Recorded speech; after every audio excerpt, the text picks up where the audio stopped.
Zakayo mtoza ushuru mwenye kimo kifupi, mtu wa miliki ya Ibrahimu,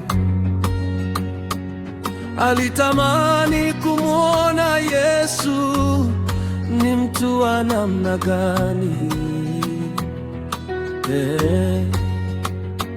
lakini asiwe sababu ya kimo chake, akapanda juu ya mkuyu ili aweze kumwona Yesu.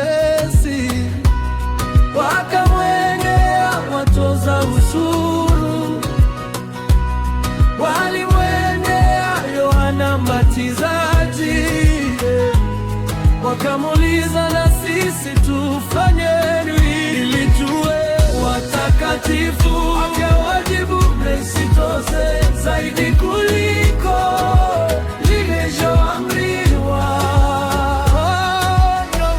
Utakaso wenu, utakaso wenu, utakaso wenu, utakaso wenu. Naye Yesu alipofika akamwambia Zakayo, shuka upesi, maana imenipasa kushinda nyumbani mwako leo. Nao Mafarisayo waliposikia wakakasirika, kwa nini Kristo aingie nyumbani kwa mtenda dhambi? Lakini kumbe Kristo aliwatakasa watoza ushuru tangu mwanzo watendapo mema.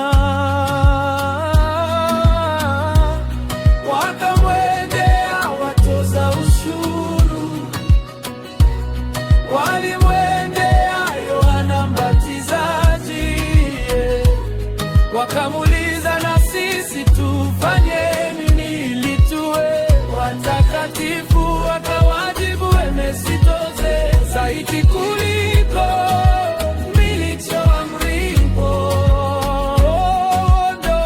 Utakaso wenu, utakaso wenu, utakaso wenu, utakaso wenu. Ndipo Zakayo akiwa amepokea wokovu wa Kristo nyumbani mwake, akasema, nusu ya mali zangu nawapa maskini, na ikiwa kuna mtu nilichukua mali yake kwa hila, namrejeshea mara 4. Na kuna aliyesimama kuwa Zakayo alimdhulumu. Kwa maana hiyo Zakayo hakuwahi kutenda kinyume na maagizo ya Mungu Muumbaji. Wakamwendea watoza ushuru, walimwendea Yohana Mbatizaji, wakamuuliza, na sisi tufanye nini ili tuwe watakatifu? Akawajibu, msitoze zaidi kuliko mlivyoamriwa. Utakaso wenu, utakaso wenu, utakaso wenu.